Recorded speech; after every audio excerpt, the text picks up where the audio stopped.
Welcome back to Balance Redefined. So grateful that you're spending a moment with us. I'm your host, Connie Sokol, and I have a fabulous guest. You are going to want to hear this stuff today. It is Jenny Layton, and she is a professional organizer. Yes, that love-hate word. You are going to love this segment and love her. Hi, Jenny. Thanks for being with us today.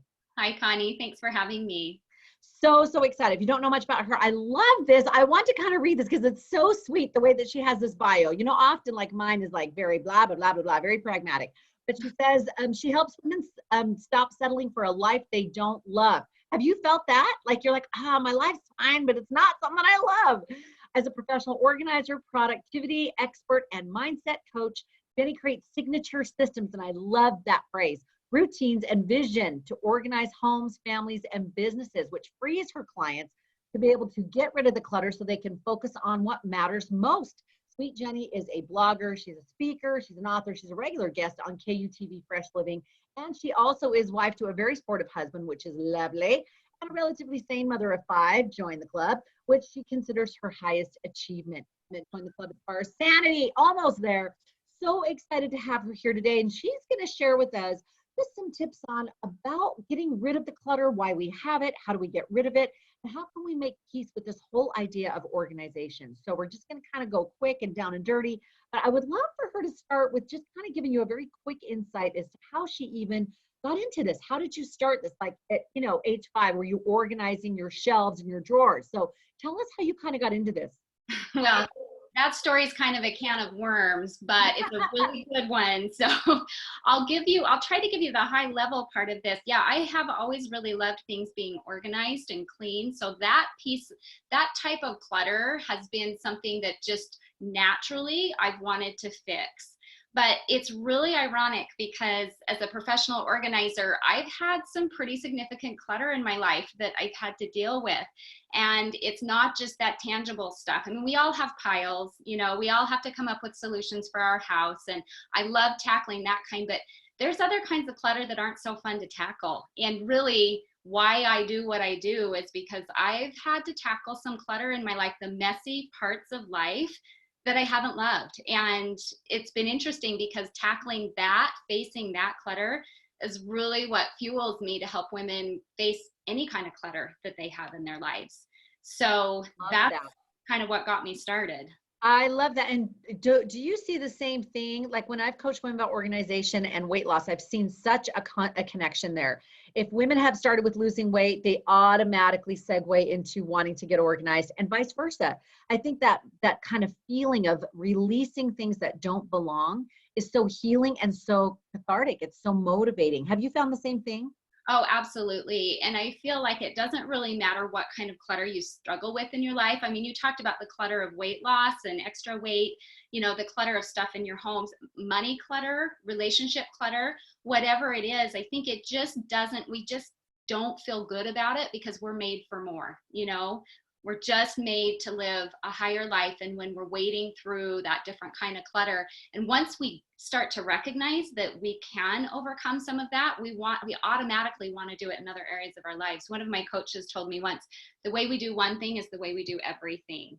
And so you see those patterns in your life, and once you start to shift them in one area, it's just too exciting to think, well, I could have the same effect in other areas of my life as well. Oh, I love that. I love that. And I love what you said, we're made for more. I love that because we have that love-hate with, this is the way I've always done it. This is, kind of my coping way of doing life. And we honestly don't think too much about how we're doing life, like how we're actually going about it. So I'd love to talk a little bit more about why the clutter bothers us so much. I was laughing because we have this little table game that you draw these different cards and ask you questions so we can talk about it as a family, around the table.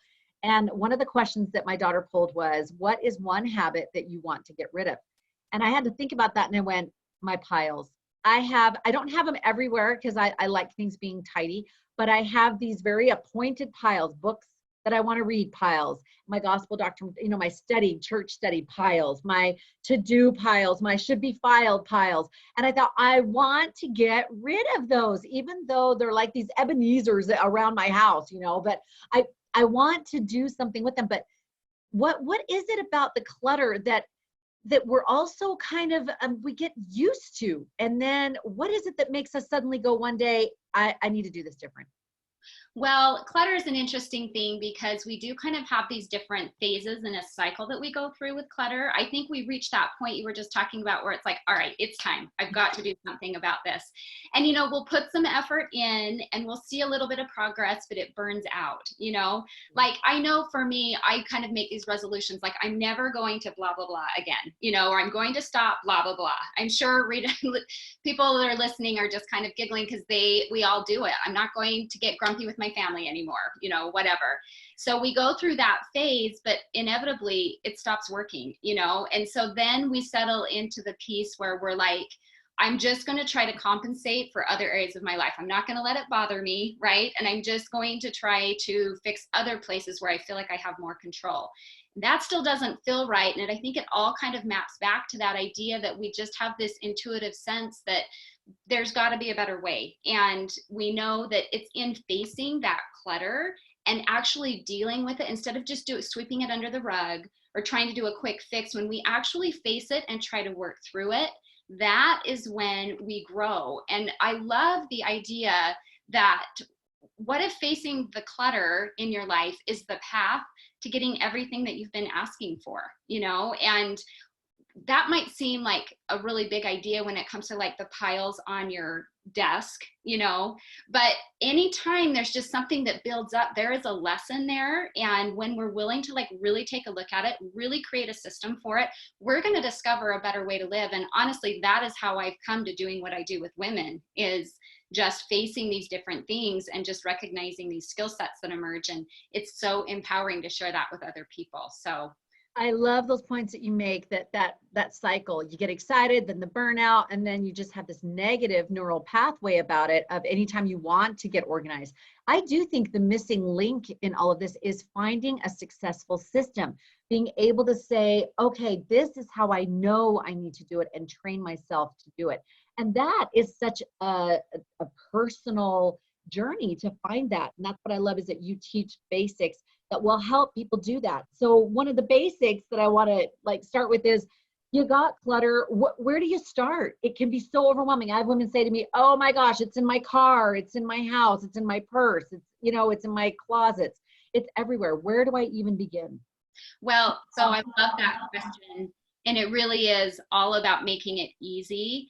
And even though we all have different personalities and we have different circumstances, we all have brains that work the same way. And our brains all across the board need things to be easy and mindless and automatic if it's going to have any chance of sticking and getting done. And so the work that I do with women is to really leverage, okay, how does the brain work and how can we set up those easy systems so that you can do it consistently without a lot of effort, and it really can make a lot of progress. You get a lot of bang for your buck. So I'm going to introduce a concept that's so powerful, and it has applications to a lot of different kinds of clutter. So we'll talk about it with the tangible clutter, because I think that's kind of on the forefront of everyone's mind when they think get organized and professional organizer. But I do want to just kind of share how this concept really also will translate into other areas of your life where you feel like you might have clutter. So the big problem that we have when we want to organize something is we start to think, I've got to do it all, right? Like my house is a mess.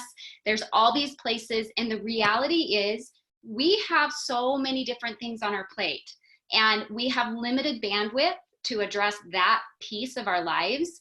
And the mistake we make is when we try to fix it all at once. So the concept that we need is, what can I do that's consistent and regular, that is manageable and realistic, that I can get done every day? What thing can I do that will make the most difference? And so it's a concept that I call home base.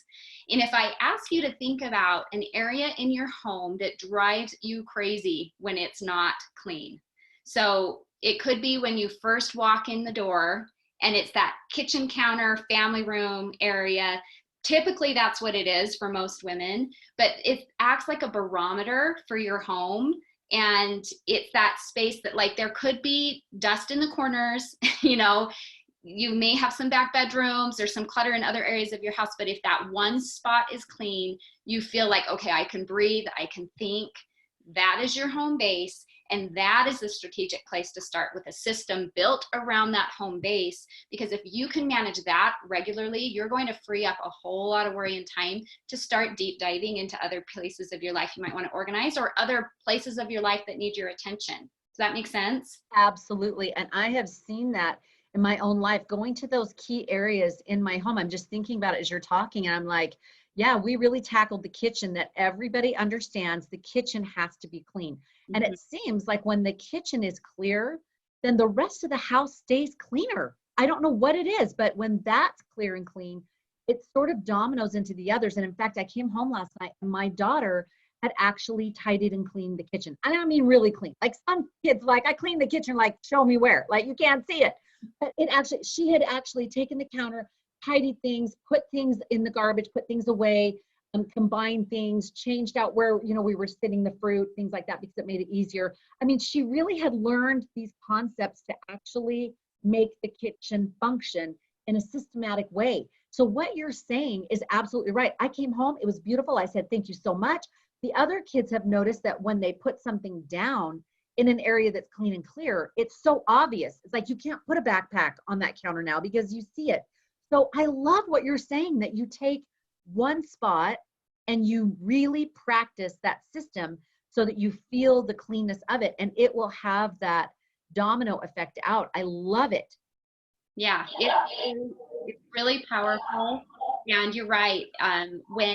When things are cluttery, the clutter just seems to multiply. It's this landsliding effect. And so it's just really powerful to start to practice and to have those, that area, the boundaries of that area really clear in your mind, so that when you think, I've got to clean up, your brain's not like, well, what do you mean by clean up? Like, there are so, where am I supposed to start? And once you start arguing with your brain like that, like, your ship's starting to sink.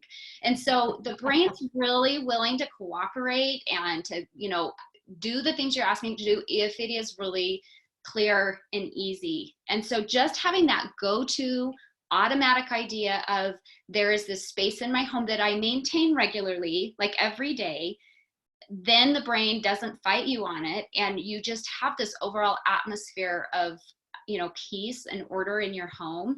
And as you kind of referenced earlier, external clutter creates internal clutter. And I know you've all felt that, when the house is a mess, it's hard to think and execute and do the things you're supposed to do and be happy and present with your family. So it may seem kind of surface, but it's really not. Cleaning up your environment and having a little sacred place in your home that you can count on really goes a long way to helping you live more of the kind of life you want to live. It's just really interesting that there's that connection. I love that. And as I alluded to, it actually dominoes out to your children. Now, it doesn't mean because they've seen you do it and you've taught them to do it that they're going to all do it. But the likelihood is higher, so that as you are making time for these organizational principles yourself, you are in effect teaching your children, and that beautiful twofer. So I love that concept. And it would seem that you're also feeling that declutter in your mind and that clear thought. What do you see the difference between women who regularly practice decluttering or having systems and those that don't? What are some of the key differences? We know, okay, maybe they're not as harried or whatever, right? But do you see any other kind of things that really would help women to say, I'm going to make time for this? Because that's a big thing for all of us is, yeah, but I'm just running carpool and I'm doing this and I don't have time to get organized. What would help us to feel more motivated to say, you know what, I'm actually going to make time for this? Because what's the big payoff? I think there's two really important things. And I think the first one is we have to connect the dots of why it's worth it to take that consistent action.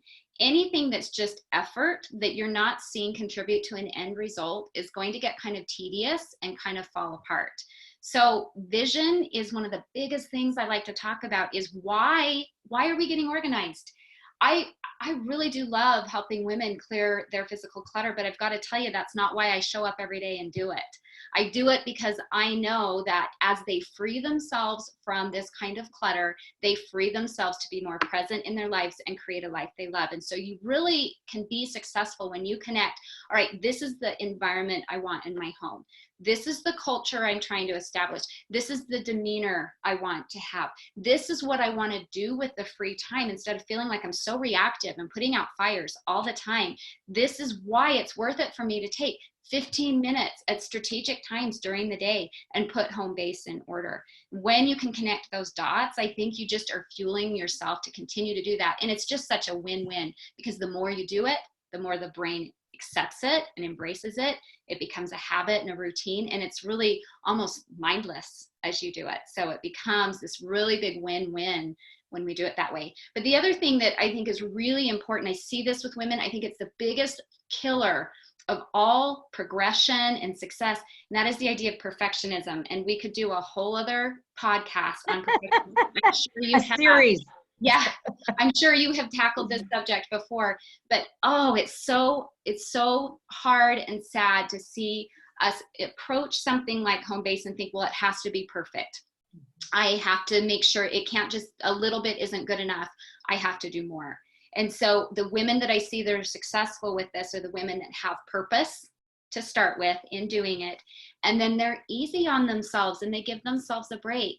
You know, I do my home base in my home every day, but when I'm in a hurry, I do an express version of it. I can do it in 2 or 3 minutes, and I at least clear off the key counters so that when I walk into the house, I'm not bombarded. And you know what? I tell myself, done is better than perfect. And I give myself a big high five, and I walk out the door, and I don't even think about it again, because I know that I'm going to get back on and do it again the next day, but it's just a crazy morning, or maybe you're in the holidays and it's a crazy season or whatever. Give yourself a break and just tell yourself, done is better than perfect. I think I love that phrase, done is better than perfect. And that you walk out the door and feel good about that. Just go, it's done. I'm on to the next thing. I love that. In fact, I remember a friend of mine that was sharing, she went to an adult, party at the holidays years ago. And she said, we went in, she said, I always get so worried about my house being perfect. And that's why I don't like to have parties. And I don't like to have people over and connect with them in that way, because it stresses me out, right? So she's missing out on this like fun connection. And she said what shifted for her is she went to this holiday party for the parents. And she walked in and she said, literally, you open the door and there were laundry baskets right there. And then you had to step over some stuff to get down to the family room. And she said, we all knew immediately that it was not going to be plastic on the couch kind of experience. And they just let down. And the lady was like, hey, it's been crazy. Love you. Come on in. She didn't spend 10 minutes apologizing. She just said, okay, love you. Step over it. Come on in. She said that was one of the most fun experiences she'd had in her entire life. So I so hear you on that. Do what you can do and then move forward and have trust and faith in the fact that you are creating that system as you go, and that will get easier and faster every single time. And I know you've experienced that because you coach women on how to do this. And instead of expecting this perfect result the second that you try it, you're opening yourself up to this experience of, I'm going to do a little bit today, a little bit more tomorrow, maybe a little bit the next day. And it's going to create this new pattern over time, which I think is just fantastic. Yeah, I think so. John Maxwell's has a quote that's something like, the secret to success in your life is doing something different every day. That your daily routine is so important. So even if it can't be perfect, or even if it can't be ideal, or the picture in your head that you have for it, just practicing a version of it on those quick days acts as a placeholder for that routine. Still tells yourself it's important, I respect it. And it's just so powerful to start to see that become a staple foundation in your life. And just really quickly before we're done, there's such great application for this principle. And I just want to offer this for anyone who's like, yeah, but I've got my systems already. My house doesn't get too messy, which, the people like that are few and far between. So if that is you, again, give yourself a high five, because that's really remarkable. But I use the home base concept in a lot of places in my life. Home base just kind of means, what is that go-to thing that you do to give you a sense of either control or accomplishment or balance? And my personal go-to strategy is a little bit of exercise every morning. And again, sometimes I get a full workout in, sometimes it's a condensed version, but I know that's my go-to to help me feel good in the day. My family's go-to routine is a little devotional every morning. We get everyone up on the couch. They seem to sleep through the whole thing, but we're all up. We're reading something inspirational. We're praying together. It's 5 minutes, but it's a go-to thing that gives our family some consistency and solidarity. I have another client who has a business, and her go-to thing to help her feel like she's in control, wakes up and checks her email and just goes through that every day. That is the thing she knows she needs to do to position herself for success. So this home-based strategy is really powerful, applicable to a lot of areas in your life. And I really hope it helps everyone that's listening get excited and just know that when you're facing that clutter and you're not sure what to do, it's just a series of simple steps, not overthinking it, not being a perfectionist, but kind of coming up with that go-to strategy of what's going to really make a big difference. Oh, love, love, love, love. I've taken lots of beautiful notes and just want to highlight some of these things. She said, we are made for more. Look for patterns and look for that cycle if you get excited and then burnout, because what it really needs is just a system to create that, to support it, and help your brain to kind of go on autopilot eventually so you can use that energy for other wonderful things, for the why of why you're organizing. I know we talk a lot about that, about going to the why and getting this vision, this purpose behind what you're doing. Then you can apply it to other areas, like she was saying, to the emotional, to whatever life areas you want to apply it to. I absolutely love that. And that done is better than perfect. Words to live by. If they want to reach you and get more help, get coaching, get programs that you have, where can they reach you? So they can go to jennylayton.com or thehappygal.com. And I'm really starting to hang out quite a bit on Instagram. So the_happy_gal is where you can find me on Instagram. Wonderful. JennyLayton.com or The Happy Gal. If you search those, you will find her. Believe me, she is worth your time checking out. She gets it. And that's what I love. You're not just giving a 500-page thing of how to get organized. You get it. You have a busy life, kids and family, and go. And it's let's do this in a way that is meaningful and yet effective and efficient. I love it. Thanks for joining us today. And as always, check out Balance Redefined, more podcasts. You can subscribe, rate below, and you can also get more great stuff with the programs and my newsletter. Go to ConnieSokol.com and get it all there. And remember, make this year your year. Get balance redefined.